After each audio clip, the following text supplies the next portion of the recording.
She faced me in the granite kitchen I'd crafted for her. Chin lifted, lips twisted. "You're nothing to me now," she said, her voice sleek as ice, sharp as a blade. I didn't flinch, didn't ball my fists. I just grinned. "Hope you don't rue this," I said, letting out a soft laugh. That was it. My final words before she strode out.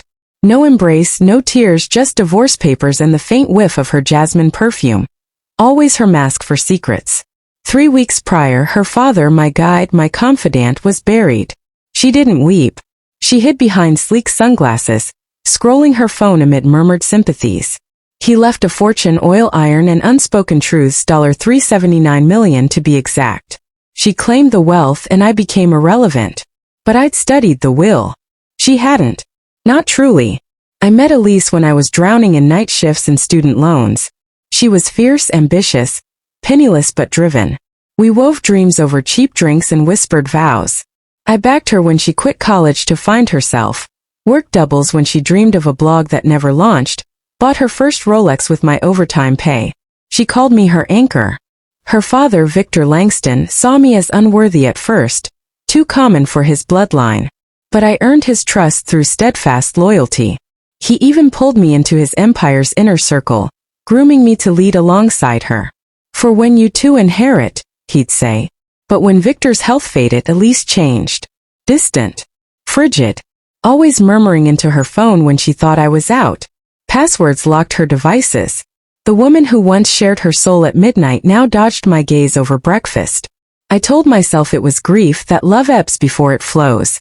I was mistaken. I found the hidden phone in her gym bag, nestled among her yoga gear. One text burned into me.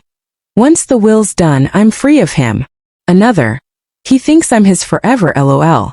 I didn't smash the phone or shout. I sat on our bed, letting the truth sear like venom. Calm. Clear. She thought me clueless, but I saw it all.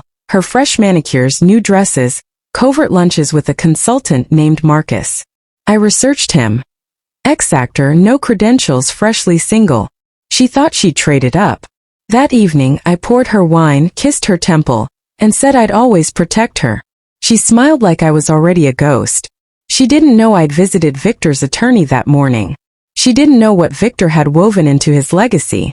Victor wasn't just wealthy. He was cunning.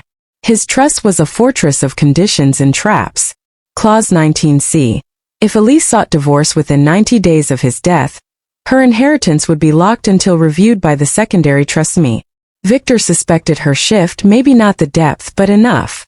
He granted her millions, but with rules. Stay married 1 year, manage the estate, report to me monthly. She skimmed the will. I memorized it, then reviewed it with my own counsel. I moved quietly, froze our accounts, cataloged her moves, pulled camera footage of her sneaking Marcus into our home when I was at work. I secured a board meeting for Victor's firm, where my minority shares would soon outweigh hers, thanks to Clause 38F. Infidelity voids her voting rights until probate settles. She strayed. She boasted. She didn't read. I documented, smiled, slept beside her, and waited. When she handed me the divorce papers, I didn't argue. I signed. 2 weeks later, we gathered at Victor's mansion for the will's formal reading. She sauntered in, bold in a velvet dress I'd bought her, Marcus idling in the driveway like a stray. The lawyer, Arthur Klein, all grit and dry wit, opened his dossier and began. Charities, minor heirs, art endowments. Then Elise's portion. "Ms. Langston is due $379 million, he said. Her lips curved upward. "Subject to all conditions being met." The air stilled. She blinked. "What conditions?" Arthur's brow arched. "Did you read the will closely?" She didn't respond. He turned to me. "As secondary trustee, do you contest?" I slid him a flash drive labeled her betrayal.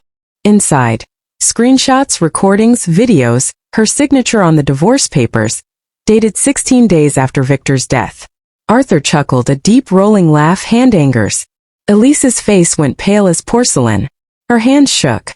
"This can't be real," she hissed, chasing me to the driveway. "You tricked me." "No," I said, opening my car door. "You tricked yourself. I just read the details." "I loved you," she said, voice cracking. "No.